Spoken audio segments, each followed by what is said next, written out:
para todo mundo que está ligado aqui no canal do Portal Educação Emocional, começando mais um podcast Professores Protagonistas, dando vez e voz aos professores do Brasil inteiro, da educação infantil ao ensino superior, das organizações de sociedade civil que ajudam com aulas de reforço, das escolas grandes, das escolas pequenas, das escolas da capital, das escolas do interior. Toda instituição de ensino nos interessa. Educação é um dos grandes problemas do Brasil. E na nossa visão, na minha, especialmente como doutora e mestre em educação, diretora do Portal Educação Emocional, pesquisadora em saúde emocional na escola e palestrante, já fiz mais de centenas de palestras pelo Brasil inteiro, depois de conversar com tantos e tantos e tantos professores, a gente resolveu dar essa iniciativa aqui, dar vez e voz a quem está no dia a dia da escola, no dia a dia das instituições de ensino, e que tem uma grande queixa: nós não somos ouvidos. Ninguém presta atenção no professor. É tudo sempre para o estudante. É claro que o estudante é o grande protagonista da educação, mas não tem metodologia que dê conta, inteligência artificial que resolva a vida do estudante se o professor também não for tratado como protagonista. E hoje se ajeita aí, eu não sei se você está escutando esse podcast fazendo uma caminhada, está na esteira, está no carro, está no ônibus, está sentado, está quase dormindo, mas se ajeita aí, porque nós temos uma convidada assim, olha, que é uma honra receber essa professora aqui, a professora Viviane dos Santos Louro. Assim, ela tem um currículo que eu vou até respirar aqui, tomar um pouquinho de água antes de apresentar, porque ela vai da música à inclusão, da neurociências às pesquisas, é alguém assim de extremamente capacitada, com muita experiência. Vivi, em primeiro lugar, muito obrigada por ter aceitado o nosso convite aqui para compartilhar, contar um pouco da sua imensa trajetória e da qual eu tenho grata oportunidade e muito privilégio de poder chegar perto aí. Muito obrigada por aceitar o convite, viu? Obrigada eu, Mariana. Muito legal estar aqui conversando com você e com tantos outros professores, e é uma honra. Bom, vamos lá. Só para a gente se situar aqui, para vocês terem uma ideia do quanto de assunto nós vamos trocar aqui com a professora Viviane. Atualmente, ela é docente do Departamento de Música da UFPE, Universidade Federal de Pernambuco. A Viviane também é doutora em Neurociências pela Universidade Federal de São Paulo, mestre em Música pela Universidade do Estado de São Paulo, a Unesp, tem pós-graduação em Psicologia Investigativa e Criminal Profile, e é bacharel em piano. Tá vendo como ela navega em várias áreas? E é pesquisadora na área de educação musical inclusiva, música e neurociências, saúde mental e comportamento humano, música e psicomotricidade e neurocriminologia. A Viviane é autora de vários livros, inclusive um que a gente distribui. O Portal Educação Emocional teve a honra de editar este livro e você pode baixar gratuitamente no link do Instagram ou manda uma mensagem para a gente que a gente vai distribuir. A gente distribui esse livro gratuitamente, que é o livro Sofrer para Aprender. E só de prêmios, são mais de 25 prêmios nacionais de piano, de projeto socioeducativo com arte, de artigos acadêmicos em neurociência. Inclusive, em 2024, concorreu ao Prêmio Nacional de Ciência e Tecnologia e ao Prêmio de Literatura do Jabuti Acadêmico. E também em 2024 recebeu o grande prêmio Special Tribute, que é o Special Tribute para a Humanidade. É uma das maiores honrarias europeias que reconhece indivíduos comprometidos com princípios éticos e respeitosos, que promovem mudanças positivas para a sociedade e para a humanidade. Ufa! Grande protagonista, Viviane dos Santos Louro. Por onde é que a gente começa? Vamos começar do princípio? Você caiu da música na educação ou caiu da educação na música? Como foi isso? Não, eu caí da música na educação. Na verdade, eu nem pensava na área de educação quando eu estudo música desde pequenininha, assim, desde os 4 anos. E eu sempre quis ser pianista e o meu foco na vida era ser pianista, artista, não pensava em ser professora, não estava nos meus planos profissionais, nada. Mas, enfim, né? A vida vai levando a gente também precisa trabalhar. Com arte no Brasil é muito difícil se sustentar, né? Então, foram vários fatores que foram me levando enfim, iniciar a questão pedagógica. Comecei a dar aula com 15 anos, dando aula de piano, na verdade, eu dava aula em casa, eu dava aula de teoria para alunos do próprio curso que eu fazia, que tinham dificuldades na parte de teoria, e eu fui gostando disso, né? E aí eu falei, então acho que também dá para trabalhar dando aula, além de tocar piano. E, enfim, a vida deu muitas viravoltas aí. Hoje eu não toco mais piano e só dou aula, e é o que eu mais gosto de fazer. E, quer dizer, foi o piano que te jogou na música, foi o piano que te jogou na educação, mas aí a educação tomou conta de tudo. Eu sei mais ou menos como é isso. Acho que todo mundo que entra na educação sempre passa por isso, né? Assim, é uma delícia. Eu me lembro quando eu me tornei professora, e eu falo isso várias vezes, assim, a gente vai tomado por uma sensação indescritível e que não combina com a situação dos professores hoje. E que não combina. É por isso que a gente fez o podcast Professores Protagonistas, é por isso que nós mantemos a comunidade Professores Importam. Inclusive, quem quiser saber mais sobre a comunidade, olha aqui no QR Code, aponta a câmera para o QR Code, manda um e-mail. Se quiser entrar na comunidade, escreve lá no cupom podcast. A comunidade Professores Importam é um grupo online de formação docente na área de saúde emocional na escola, entrega curso, entrega exercício semanal, entrega um monte de coisa, porque nós precisamos lidar adequadamente com os professores hoje. A gente não pode deixar isso passar. E Vivi, você hoje já eu posso chamar de Vivi, né? Assim, claro, porque é inevitável. A gente hoje, você, diante dessa sua trajetória, você se tornou professora titular até da UFPE. Sim. Vamos falar um pouco sobre isso, desse universo hoje do ensino superior, até porque tem muitos professores da educação básica que acham que o ensino superior está no céu, ainda mais o professor da Universidade Federal. Esse não tem do que reclamar. É verdade isso? Como é que você vê isso? Primeiro que, assim, eu ainda não sou professora titular, eu sou professora efetiva, 40 horas, né, tal, dedicação exclusiva, mas titular tem a ver com alguns planos de carreira que você vai chegando lá. Eu vou chegar lá, espero, né? Você vai chegar lá, né? Agora, assim, é muito difícil. Eu também tinha essa ideia, essa fantasia, quando eu comecei a pleitear a possibilidade de prestar para uma universidade federal, que também não estava nos meus planos. Eu, quando comecei a dar aula, queria só dar aula de música, dar aula de piano, e as coisas foram caminhando para outros caminhos, né? E aí, quando eu fiz mestrado, doutorado e tal, que eu vi que existia essa possibilidade, eu falei, vamos tentar, né? E eu tinha um pouco essa ideia também, essa fantasia de que, nossa, se eu entrar numa universidade federal, aí sim eu vou ter acesso a tudo, e tudo vai ser mais fácil, eu vou ganhar muito dinheiro, e além disso, eu vou conseguir fazer todos os projetos e estrutura, e, meu Deus, cheguei no topo, né? E aí entrei... E eu vejo que, às vezes, eu falo assim, gente, era tão bom eu dava aula, entendeu? Era mais tranquilo, né? Não é fácil a vida do professor de uma universidade federal. Inclusive agora, atualmente, tá? Eu acho que pior, assim, eu entrei, vai fazer 10 anos, né? No começo estava melhor. Depois da pandemia, depois do último governo que a gente teve aí, o negócio degringolou de uma forma, entendeu? Então a gente está com muito problema de estrutura, de corte de verba. Então, assim, às vezes eu consegui uma sala com um projetor que funcione, com ar-condicionado, entende? É muito difícil. Então, a gente tem que entender que a estrutura física faz parte do processo pedagógico também. Se você não tem uma boa estrutura, se você não tem recursos, se você não tem acessibilidade física, você não consegue fazer as coisas, né? Então, começa daí os problemas, né? Fora outros, né, mais filosóficos, mais políticos, enfim.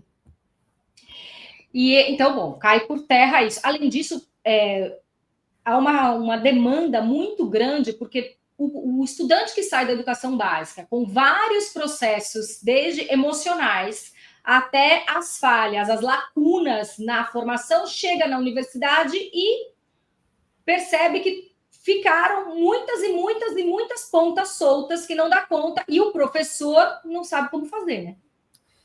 Eu acho que esse é um dos maiores problemas da universidade, sabe?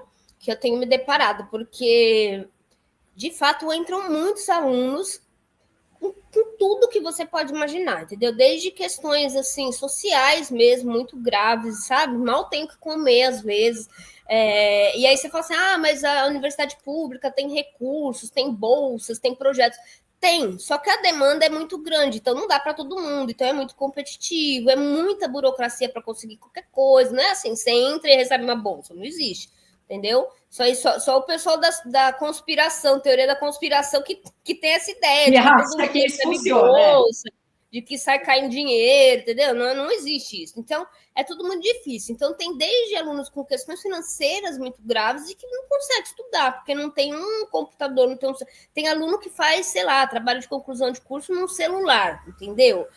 Não tem como, né? Então, assim, tem desde essa questão até questões de lacunas pedagógicas mesmo, que você vê, né? Alunos que entram e que mal sabem interpretar um texto, é quase assim, analfabeto funcional, sabe?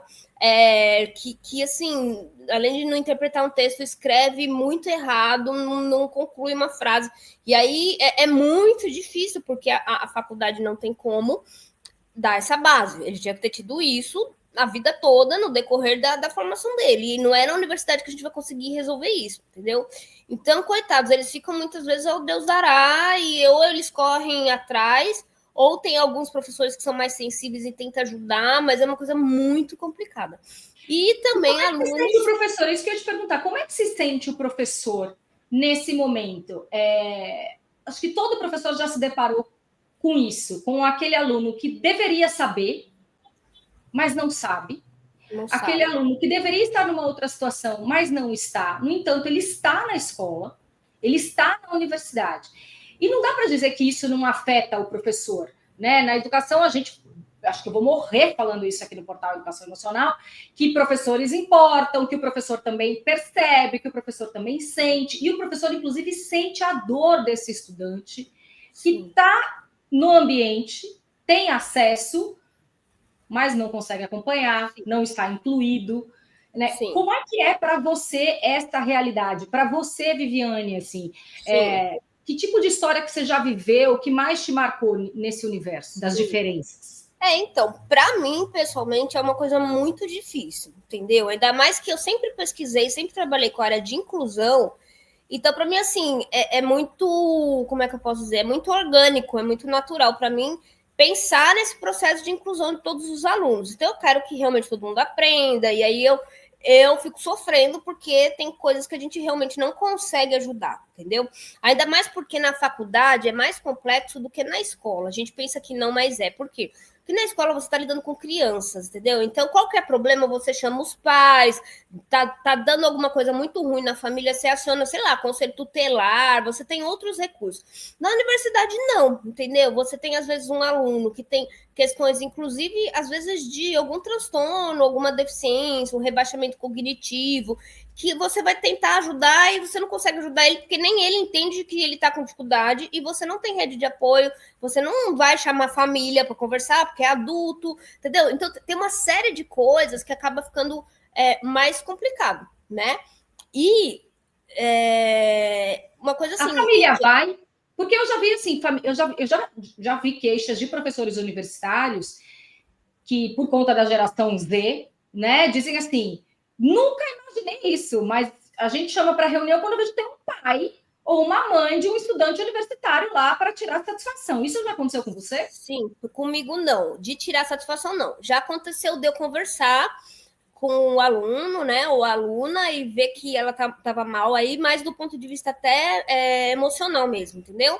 E lidar com algumas questões de deficiência mais grave, assim, de eu falar, da própria pessoa falar assim, você poderia falar com a minha mãe? Ou eu perguntar alguma coisa para tentar entender alguma coisa do processo do aluno, e ele disse, isso eu não lembro, teria que falar com a minha mãe, entendeu? Aí deu acionar a família, da família vir falar comigo, já aconteceu de pais virem conversar comigo para pedir ajuda, isso sim, já aconteceu, né? Mas não de vir tirar satisfação, ou não de eu falar, vamos fazer uma reunião pedagógica para falar do seu filho, isso não. Não ainda, né? Não ainda, eu espero também que não aconteça, porque há muita queixa, né, dessa geração que chega e não sabe se virar, né, não consegue resolver as Esse é um outro coisas. problema.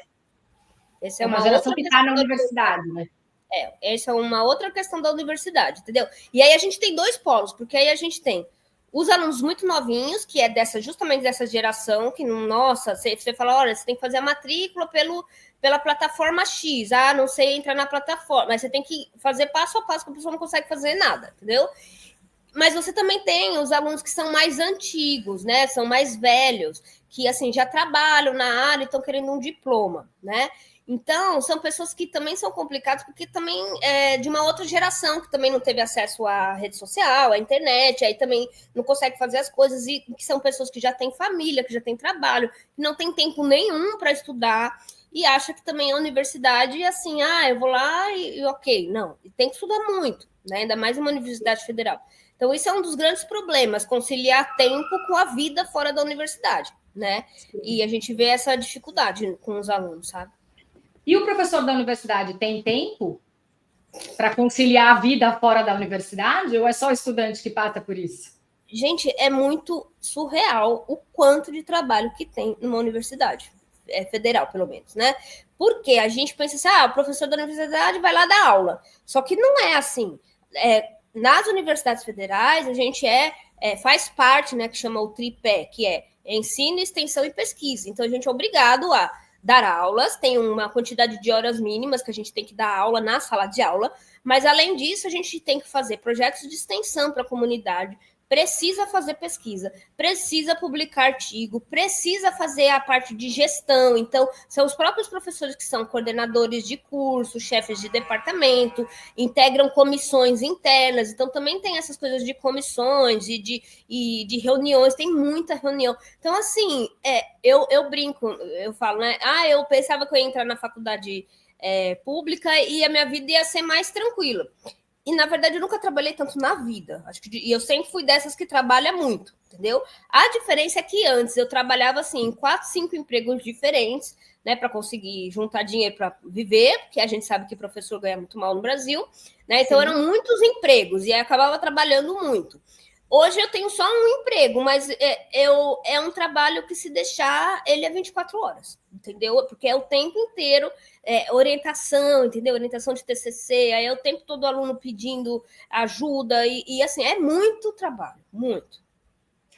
É um trabalho que chega a adoecer mentalmente, dar burnout, Total, tanto quanto a gente vê nos professores da educação básica? Sim, totalmente. Eu acho que os problemas da educação básica e da educação superior, eles são um pouco diferentes, né? Mas eles são tão adoecedores quanto. Eu mesmo tive burnout há 2 anos atrás, né? Eu tive justamente, eu estava na coordenação do meu curso, e aí coordenando, dando aula, orientando TCC, projeto de extensão, pesquisa, e enfim, né? E aí foi bem complicado, e eu acabei tendo um burnout. Fiquei 3 meses de licença, e mesmo sabendo o que era o burnout, mesmo estudando sobre isso, porque eu sou da área de neurociência, eu não consegui evitar, né? A gente pensa assim, mas a pessoa estuda, é da área, inclusive tem um projeto de saúde mental, é uma pessoa super resolvida e que trabalha a sua saúde mental. Só que assim, a gente vive num sistema que não permite.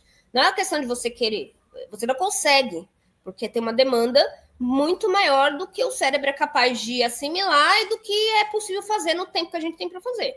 E aí não tem... Como você percebeu que você estava com burnout? Alguém teve que te avisar ou você sucumbiu? Eu sucumbi. Farelou. Eu comecei a não conseguir mais fazer as coisas com tanta eficiência, então eu ligava o computador para fazer e ficava um tempão e o negócio não ia. Comecei, fazer coisa errada, mandar e-mail para a pessoa errada, escrever coisa errada no e-mail, assim, escrever sem muita coerência. comecei a ter crise de ansiedade, comecei a perceber nisso, a crise de ansiedade que eu tinha quando eu pensava nas coisas da faculdade, que eu já acordava às 6 da manhã assim, meu Deus, tem que resolver isso, e já acordava com 50 mensagens no WhatsApp de aluno, de professor, pedindo coisa, porque eu não estou conseguindo isso. E coordenação tem que resolver tudo, né? Da parte pedagógica. Então, assim, isso começou a me dar muita ansiedade, e aí eu comecei a ter uma coisa de estafa mesmo. Por exemplo, começou de fim de semana, sábado e domingo eu dormia o dia inteiro, né? Comecei, só tô cansada, tá? Mas aí começou a ficar demais esse cansaço, não conseguia fazer nada, até que chegou um momento em que eu comecei a ter essas crises de ansiedade, mas aí eu comecei a ter uma coisa meio assim de não querer mais ir pra faculdade, e comecei a ter crise de choro, e comecei a ter dor no corpo, e comecei a ter falha de memória grave, e aí eu falei, não, isso aqui realmente está muito complicado, e eu fui no psiquiatra da própria faculdade, né, no setor lá de recursos humanos que tem a parte médica pra gente, e ele me deu o diagnóstico e a licença de 3 meses. Mas foi suficiente para você se recuperar esse tempo? Ou você precisou de mais tempo? Como é que você está hoje, inclusive? Não, hoje eu estou bem melhor, mesmo porque eu saí da coordenação, né? Eu esperei terminar a minha gestão, eu não abandonei não a coordenação, eu tive esse burnout no meio, ainda tive mais 1 ano de coordenação depois. Consegui terminar, mas assim, né, com tratamento psiquiátrico, remédio e, enfim, tendo uma série de questões. E o burnout eu acho que é uma coisa que você nunca recupera, assim. Eu percebo desde que eu tive o quanto que eu fico... Antes eu conseguia fazer muito mais coisas, entendeu? Hoje eu faço e canso mais fácil, entendeu? É mais complicado. Eu percebo que é diferente. Eu tô melhor, mas mesmo porque eu também mudei um pouco minha vida depois disso, entendeu? Porque eu sempre fui dessas que trabalha muito, eu gosto de trabalhar. Então, dar aula, preparar aula, escrever, publicar coisas não é um sacrifício, não é ai, que saco, que trabalho chato que eu tenho que fazer. Eu gosto. E isso também é um perigo, porque, assim, quando você não gosta, você percebe logo que você tá mal. Mas quando você gosta, e aí você fala, não, eu tô cansado, não, mas eu tenho que fazer, e aí pega mais um projeto, e você sabe como é que eu sou, né? E aí eu vou pegando, e vou aceitando, e vou fazendo. E aí não tem limite, porque, ai, que legal, eu gosto, vou fazer de novo. Entendeu? E aí a pessoa não tem limite. Então é pior, porque você não percebe, entendeu? Aí quando vê o limite, é o seu corpo falando assim, ó, acabou, parou por aqui, desliga. Né? O limite é o corpo. Eu tive burnout também com 27 anos de idade. Hoje eu tenho 50, eu tive com 27. Faz muito tempo isso. Mas para mim também foi exatamente assim. Era extremamente feliz no trabalho. Assim, e um dia meu corpo parece que foi puxado da tomada. E eu vi o quantos sinais eu negligenciei. Eu não consegui escrever direito. Mas aí você deixa, daqui a pouco vai lá e força a barra no dia que você está melhor. Né, ignora aquele dia, toma uma vitamina a mais, toma um complexo vitamínico e vai fazendo alguma outra coisa, multitarefas e tal, mas feliz e nunca relacionando isso com o trabalho, até que o corpo vem e puxa da tomada. E mesmo eu estou recuperada já há muito tempo, mas eu já tive assim alguns altos e baixos e eu percebo que para mim o meu limite ficou mais evidente. Sim, é isso. Eu percebo. Meu limite ficou muito mais evidente. Tem hora que eu estou dormindo demais, ou eu estou acordando de madrugada, né? Assim, 2 extremos. Aí eu falo, opa, tem alguma coisa errada aqui. Estou sem ânimo, tem alguma coisa errada. Então, deixa eu reestruturar a minha rotina e eu também nunca mais me abandonei, né? No processo, assim. Hoje eu faço questão de que, assim, eu também amo trabalhar. Eu não sei se para você está sendo assim, mas eu percebi que o trabalho, ele não estava no centro do meu processo. O trabalho era o meu processo. Era a minha vida. Era a minha vida. Então, assim, tudo, meu trabalho era medida para tudo, os meus amigos eram do meu trabalho, o meu lazer era com o pessoal do trabalho, o trabalho era a minha vida, mas eu estava super ok com isso. Hoje em dia, eu tenho outros, eu olho e falo assim, não, tem coisa que não tem nada a ver com trabalho, eu já aprendi a desligar o celular, eu já aprendi a olhar os números, as mensagens num determinado dia, eu até falo, né? Hoje no WhatsApp eu falo direto assim, olha, me mandou mensagem, fique tranquilo que eu vou responder, mas eu não vou responder no seu tempo, eu vou responder no meu, né? Porque eu não só estou dando aula, não estou só diante do portal Educação Emocional, não estou só fazendo pesquisa, eu estou também com a minha família, com meu filho, eu vou ao médico, eu vou ao dentista como qualquer pessoa. Sim. Né? E essa ilusão do professor que vai para a universidade e que fica ali de boa não acontece, né? Sim. Não acontece mesmo, entendeu? E eu estava até falando, as pessoas até têm uma coisa assim, mas pelo menos ganha bem, né? E assim, de fato, se for comparar com todas as outras classes de professores que tem no Brasil, talvez sim, né? Numa universidade federal seja o que ganha melhor. Mas quando eu penso tudo que eu tive que estudar na vida, tudo que eu tive que investir de dinheiro para estudar, para comprar livro, que eu deixei de trabalhar para estudar, para fazer, né, todo o trabalho de fazer um mestrado, um doutorado, o concurso leva uma semana, só o concurso, entendeu? Quanto eu gastei para ficar aqui fazendo concurso. E tudo que eu tenho que fazer dentro da faculdade, entendeu? Em termos de pesquisa, extensão, e aí você acaba sendo mamãe de aluno, entendeu? Porque daí Sim. Tem aluno com problema, e aí você acolhe, você leva os problemas. Quando você pensa em tudo isso, você fala, olha, eu acho que eu não ganho tão bem, não. Entendeu? Até porque ganhar melhor não quer dizer ganhar bem. Exatamente. Porque os professores do Brasil ganham tão mal, que o professor que ganha melhor, mas você ganha bem. Não, eu ganho melhor, mas eu ainda não ganho bem. Não, total, eu não ganho bem, entendeu? Nesse sentido, não. Esses dias, há pouco tempo atrás, eu resgatei um cachorro aqui da rua, um pastor alemão. Acabei resgatando de maus tratos e tô com o cachorro aqui. E aí, assim, tive um gasto horroroso, né? Cachorro tudo, coitado, tudo ferrada, e aí tive que, nossa, veterinário, aquele monte de coisa. Você ainda achou tempo para resgatar o cachorro? E aí que eu vi que eu não ganho tão bem assim, entendeu? De falar assim, esse mês, olha, a gente vai ter que maneirar aqui, ou comprar um remédio com o cachorro. Então, quando você já tem que racionar alguma coisa para sobrevivência básica, você já vê que você não ganha tão bem assim, entendeu? Sim. Né?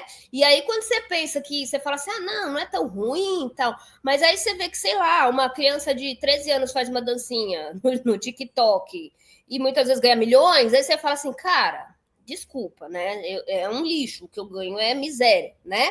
Então você vê que os valores estão todos invertidos no Brasil, de quem que ganha, né? Quem que é importante no Brasil, quem ganha dinheiro. Então também essa coisa de ganhar tão bem assim, não é tão bem assim, não. Não, e é bem cansativo. Agora, assim, continuando nessa sua trajetória que é tão entrecortada, a gente falou da música, falou da docência, mas também tem um outro lado seu, mais dois aí, pelo menos, que é o da criminologia e o da neurociências, que andam juntos, mas são atuações separadas e que chamam muita atenção. Como foi que os estudos do cérebro passaram a ser tão importantes na sua trajetória docente? O que é que você se interessou e o que é que você tem visto de avanços? Neurociências, eu também sou apaixonada por neurociências, estou fazendo também, aí mesmo depois do doutorado, uma pós em neurociências da educação na aprendizagem. Eu entrei pela porta da inclusão, pelo interesse da inclusão e essa bomba que já explodiu.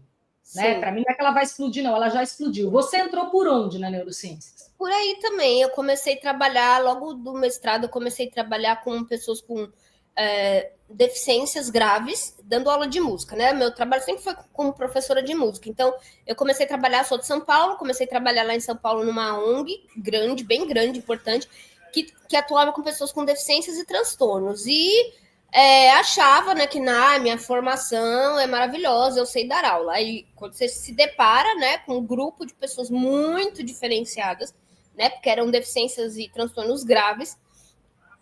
Então, eu tive muito aluno com autismo grave, com psicoses, né? Com muitos transtornos mentais. E aí, parece que vem premiado, né? Porque aí vem com transtorno, com uma família disfuncional e muito pobre. E aí você fala, cara, é tudo junto, entendeu? E aí que comecei lá atrás, não só a flertar com a neuro, mas também com essa coisa da violência, porque você começa a ver que tem muitos processos de violência em muitas histórias dessas pessoas, né?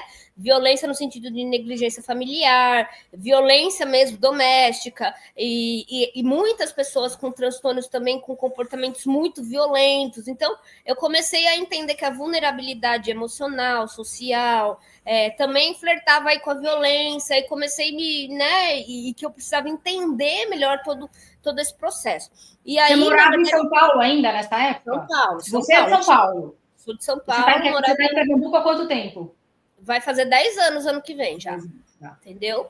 E aí que eu comecei a, na verdade, me interessar pela mente humana, porque eu falei, gente, por que né, a pessoa X eu falo A e ela se joga no chão, a outra eu falo o mesmo A e ela entende tudo e aprende. Eu queria entender essa coisa toda, que na escola a gente não tem, na faculdade menos ainda. E eu não fiz licenciatura, entendeu? Eu fiz bacharelado em piano. Então aí que não tem mesmo. Eu fui formada para ser musicista, não para ser professora. Então eu tinha uma lacuna muito grande na minha formação. E aí eu comecei pela psicologia, comecei a ler coisas de psicologia para entender a mente, né? Foi muito legal, muito importante, mas lá pelas tantas eu fiz um curso que me abriu essa porta da coisa da neurociência. Eu comecei a me interessar e fui começar a ler, estudar, e falei, cara, eu acho que isso aqui é um caminho. E aí eu me enfiei nisso, meio que autodidata mesmo, fui estudando, lendo, fazendo curso, comprando livros, estudando sozinha, uns 10 anos por aí, até que eu resolvi encarar o doutorado, entendeu? Para ter uma formação mais sólida mesmo na neuro, né? Então foi assim que eu entrei para neuro e fui vendo que, ao passo em que eu fazia as coisas que eu ia entendendo esses processos cognitivos, eu ia aplicando na aula, né? Eu falava assim, entendi como funciona a memória. Então, esse menino tem um problema de memória. Então, se eu fizer tal estratégia baseada no funcionamento do cérebro, será que dá certo? E dava. E comecei a ver que os meninos começavam a aprender e a melhorar comportamento, tudo. E foi assim que eu entrei para neuro, né? E a coisa da criminologia foi indo nesse paralelo aí, tanto numa questão mais pessoal mesmo, assim, que eu sempre gostei, desde pequenininha, de Agatha Christie, essas coisas de mistério, filme de suspense, true crime, sabe? Eu sempre gostei dessas também, coisas. minha escritora era favorita, Agatha Christie, na adolescência. Eu adoro essa coisa de mistério, jogo que você tem que descobrir, detetive, tarará. Então, eu sempre gostei. Então, eu sempre fui curiosa, mas eu nunca pensei em trabalhar com isso. Mas aí, após em Criminal Profiling, veio na pandemia, porque eu estava aqui na pandemia, né? Como todo mundo, começou a ficar ocioso, começou a ficar deprimido, começou a ficar um monte de coisa. Eu falei, a gente precisa fazer uma coisa diferente. E apareceu um dia, eu falei, quer saber? Vou fazer, eu tô aqui mesmo. E fiz uma pós, né? Assim, à distância. Mas foi muito legal, porque de fato eu vi que, por mais que a pós que eu fiz ela é mais voltada para você ser, nossa, perito criminal, não tem nada a ver. Mas eu vi e falei assim, cara, querendo ou não, isso me ajuda na escola, porque assim, me ajuda em sala de aula, porque na hora que eu faço uma disciplina, sei lá, perfis de violência, de pessoas que podem se tornar criminosos, eu observo isso num aluno. Entendeu? Eu observo traços, eu observo comportamentos que podem gerar coisas lá, né? Ou que eu fiz um curso, por exemplo, de negociação de refém. Você fala, meu Deus, o que é isso, né? É muito louco. Eu vou até arriscar um palpite. Um curso de negociação de refém serve para ajudar com mediação de conflito na escola. Era isso, total. Todos os itens lá de mediação de conflitos, eu falei, cara, isso aqui é maravilhoso, vai ajudar eu a dar aula quando eu tô com um aluno problemático, entendeu? Então eu comecei a ver que, por mais que são assuntos parecem muito diferentes, a gente tá falando de comportamento humano. E sim, comportamento humano, ele tá em todo lugar, entendeu? E fora que, né, o índice de violência nas escolas tem crescido absurdamente, a gente vê isso, né? Tanto de alunos contra professores, esse negócio de massacre, a gente também tem visto, né, agressão às vezes de professor com alunos com deficiência e bullying, tudo isso são processos de violência. Assédio moral é violência, né? Então a gente tem uma sociedade que é muito violenta e que a gente meio que naturaliza ou até romantiza, né? Às vezes essa coisa não, mas é normal ter que trabalhar 50 horas por dia e o chefe gritando com você, porque afinal de contas ele quer o melhor para a escola, entendeu? Então a gente tem essas fantasias e não vê o quanto esses processos são violentos.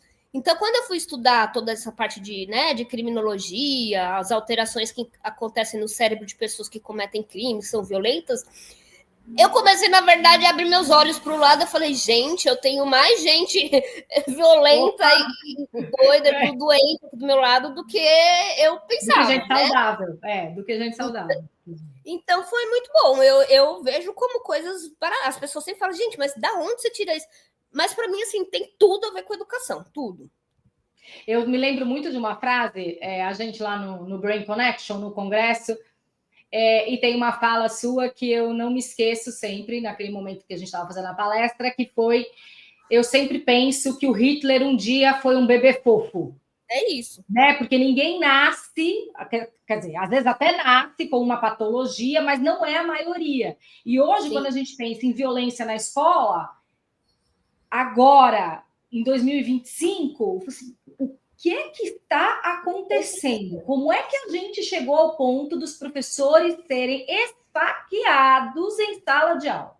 Não. Um adolescente matar a outra em sala de aula. Como é que nós chegamos a esse ponto? Porque eu, sinceramente, eu estou na área de pesquisa na educação há um tempão.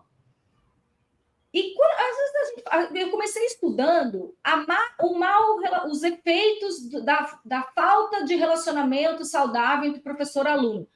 Mas era uma coisa assim, o aluno xingou o professor gritou com o aluno. Hoje em dia, a gente está falando de agressão física, a gente está falando de morte. E o maior medo disso tudo é que isso está se banalizando de uma maneira, assim, duas perguntas embutidas em uma. Aí, Vivi, nós estamos banalizando a violência na escola porque nós estamos adoecidos ou a violência na escola está nos adoecendo ao ponto da gente achar tudo comum? O que vem antes aí? Essa violência na escola, a banalização da violência, o que vem antes? Eu acho que é o adoecimento da sociedade como um todo, né? Eu acho que a gente está numa sociedade muito adoecida. A pandemia piorou muito isso, muito, e tem pesquisas e, enfim, tem explicações até neurológicas, né, disso. E a gente voltou da pandemia pior sem ter feito nenhum trabalho nesse sentido, né, para essa volta, sem ter olhado a pandemia como uma mudou, é outra espécie humana depois da pandemia, entendeu? E voltou como se nada tivesse acontecido, e enfim. Então, eu acho que a violência ela já vem vindo há muito tempo. Nós somos a espécie mais violenta do mundo, entendeu? Isso é fato. Desde falar, nossa, os dinossauros eram... Não, é a gente mesmo o problema, entendeu? Né? Tanto que a gente está acabando com o planeta, a gente é a única espécie que mata a própria espécie, que deixa morrer de fome, que acumula... fortuna, entendeu? Enquanto o outro está morrendo. Então, assim, é uma espécie que a gente tem que assumir que nós somos muito violentos e muito perigosos, isso é fato. Então, diante disso, a gente tem que trabalhar uma socialização muito bem feita, e isso a partir do quê? Da educação.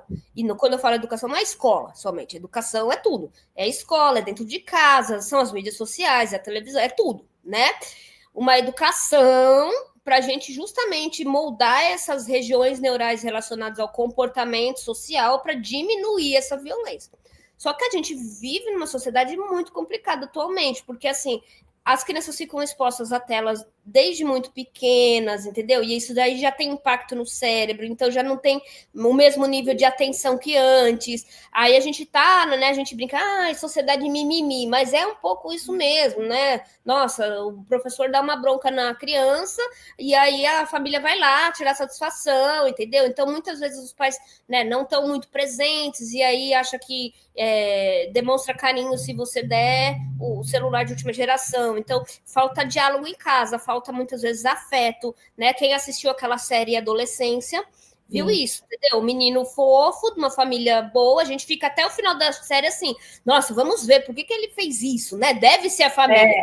Não, você chega até a duvidar, né? Sem dar spoiler aqui, mas no momento você fala assim, não, acho que não foi, né? Acho que no começo é isso. É. No começo é isso. No final, que você entende que foi, você fala assim, tá, então agora vai vir a família, a gente vai entender todos os abusos, e você vê que é uma família com problemas, muitos, assim, de falta de comunicação, mas é uma família 80% comum de todas as famílias. Sim, é uma família extremamente comum.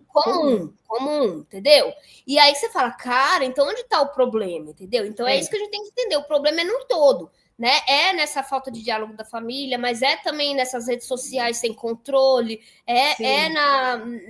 nessa sociedade que a gente tem de que é imediatista, de que tudo tem que ser agora, que tem que ser do meu jeito, entendeu? Então são muitos fatores que levam... no conflito das gerações, né? Assim, cada um fala uma língua e eu não procuro aprender a língua do outro, não me importo com os sinais que o outro me passa e eu negligencio os sinais verbais, não verbais. Então, assim, se você quiser que você me entenda, né? Não, e se você fica demais, por exemplo, você só vive no mundo virtual, você justamente não desenvolve essa questão que você acabou de falar, que a gente chama de teoria da mente, né? Porque quando a gente se comunica e se relaciona com o outro, a gente está lidando com sinais o tempo todo, sinais do comportamento, do meu rosto, o jeito que eu me visto, entendeu? Vai te passar uma informação, né? E quando você tá na rede social, lá, enfim, tudo é virtual, você põe a cara que você quer, você põe o filtro que você quer, você desliga a câmera, essa pessoa me encheu o saco, eu bloqueio, né? Sim. E aí a gente vive muito nesse sistema. Aí quando você vai para o mundo real, você não sabe se relacionar.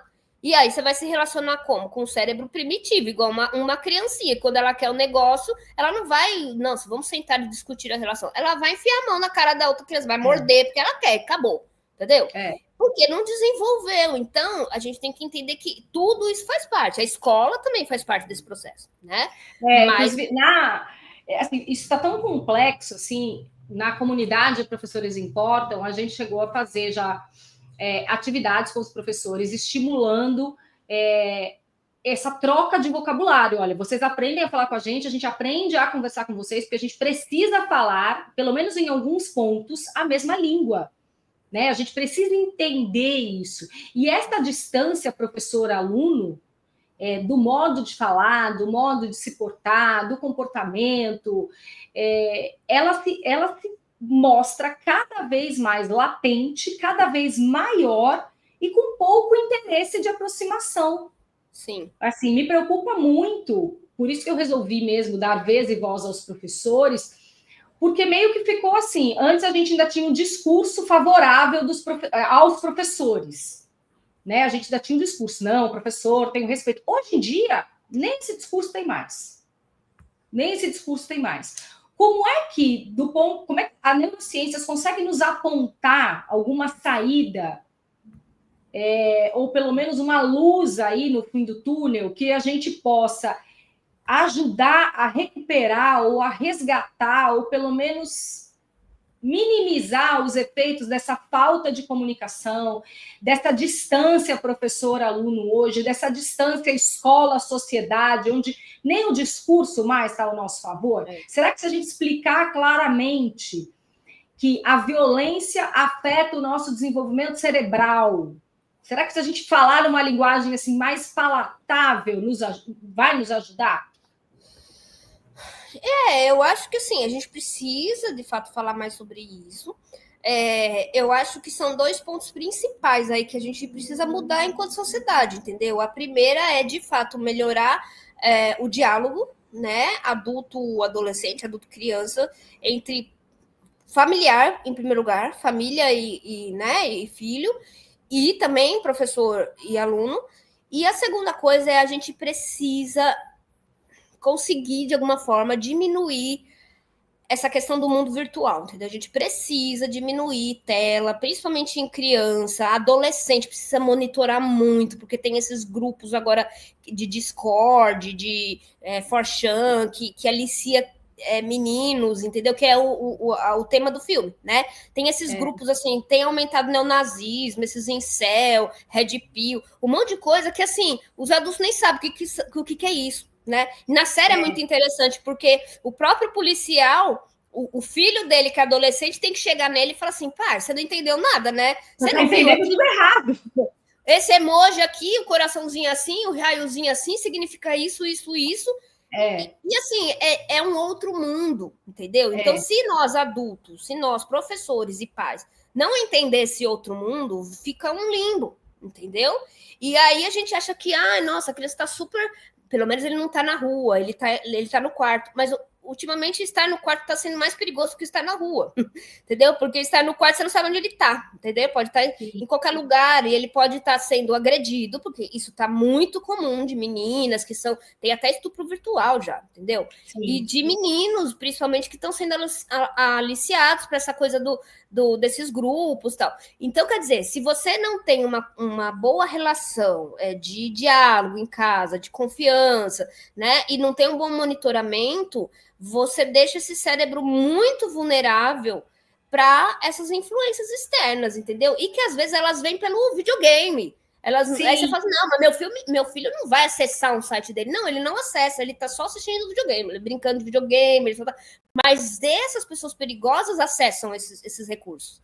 E aí leva para outro lugar, entendeu? Então, quer dizer, isso realmente está muito grave e a gente precisa prestar mais atenção nisso. E o que está pior hoje, assim? Qual é o maior desafio hoje na docência superior? É esse distanciamento? É a lacuna na formação, que não previu, ou mesmo depois da pandemia, continua sem contemplar todas essas dimensões, né? A dimensão emocional, a dimensão do desenvolvimento do cérebro, precisa aprofundar, né? A violência social. O que torna hoje a vida do professor de educação superior, do ensino superior, mais complicada? Ou é a burocratização também, como você já pontuou? Não, eu acho que assim, a burocracia que existe no setor público de educação, né? Porque acredito que isso, universidade particular deve ser bem diferente. Mas no setor público, gente, é muito complicado. Você você está precisando de uma caneta, você leva 6 meses para conseguir, porque tem que ter licitação, porque tem que ter a verba, porque tem que ter... Não é nada simples, entendeu? Então, essa burocracia toda é uma das coisas que, pelo menos a minha, é uma das coisas que mais cansa. E eu percebo isso conversando com os meus amigos, que às vezes os outros professores, né, eles até falam, eu queria fazer um projeto X, eu até queria fazer... Mas quando começa a se deparar com essa burocracia, a pessoa desiste de tudo, só vai dar aula dela, vai embora e acabou, entendeu?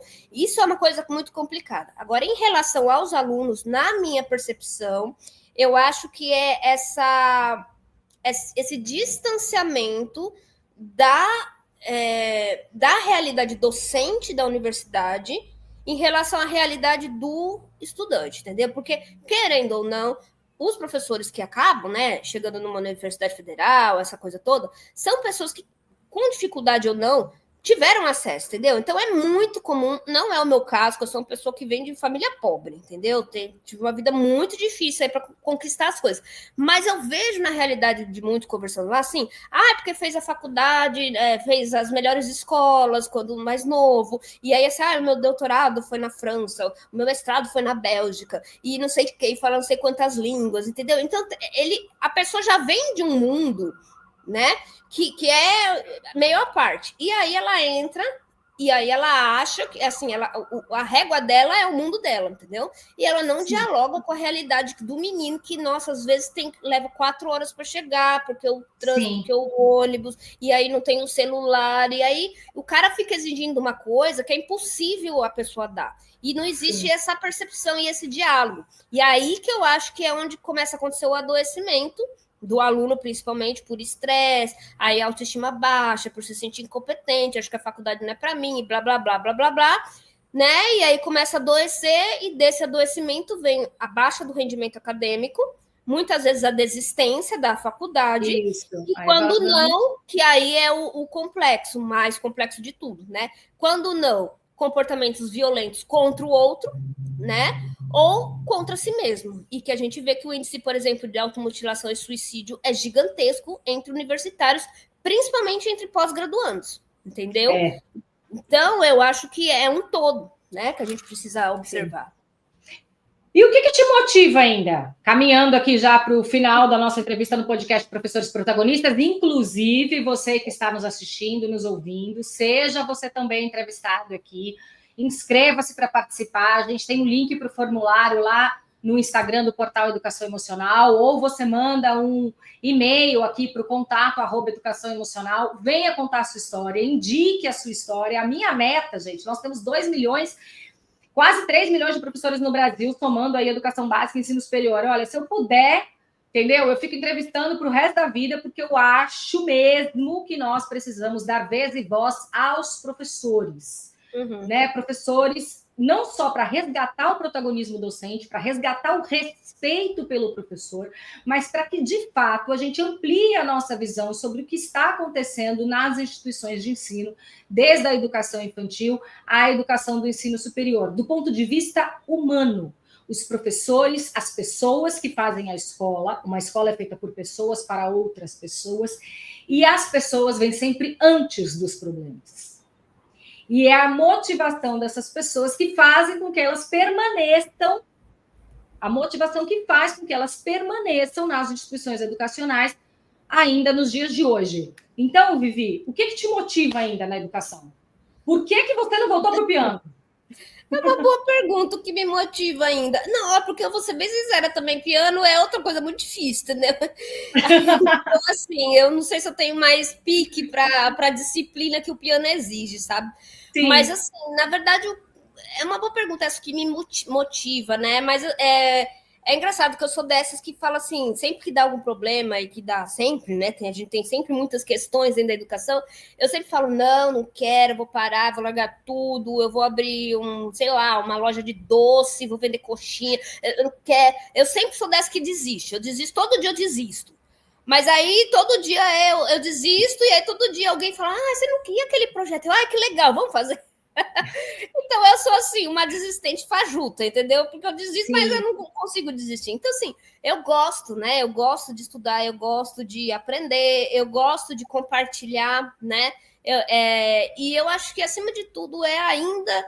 não que eu seja idealista, porque eu já fui muito, mas eu não sou mais tanto, né? Mas eu acho que ainda é aquela coisa assim, olha, querendo ou não, acho que eu ainda posso contribuir com alguma coisa, né? Então, assim, antes eu tinha, quando é novo, né? Você tem aquela coisa, nossa, vou mudar a educação no mundo, no Brasil, meu sonho é mudar a realidade, né? Hoje eu já não tenho mais, eu sei que não é possível, né, em grande escala, mas eu penso assim, bom, se eu tiver um aluno que eu incentivei e que ele chegou no fim da faculdade e vai ser uma pessoa melhor, já é alguma coisa. Se eu tiver um aluno que não está bem, eu consigo acolher ele e consigo fazer com que ele não desista da universidade, já é alguma coisa, entendeu?